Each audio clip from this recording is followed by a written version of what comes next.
Hi, I'm Bill Dorian from Bruin Corporation. Today I'm here to talk to you about how to fix your double hung window when it comes out of its shoe. All right. Sometimes it happens a lot when you're cleaning your window out. You can pull the window up and you pull it down. Somehow you get it uneven and it knocks the window out of its shoe. I'm doing a little dramatically here. You probably won't do it as hard when you do it yourself, but gives you an idea. Once the window's out of its shoe, they have these two pieces on the side, which is called the shoe, on there. One thing you want to make sure is that those are even. To make sure the shoe is even, you're going to make sure you have a large screwdriver, and you need to hold it with two hands because once you turn this, it will turn up on you.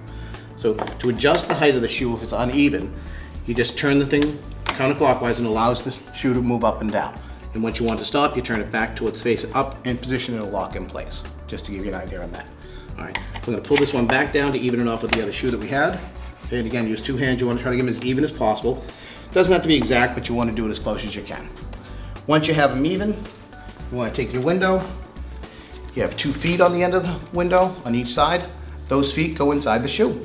All right, so we take the feet, we stick it inside the slot, slide them down into the shoes, and you have to give them a little tap to lock it into place.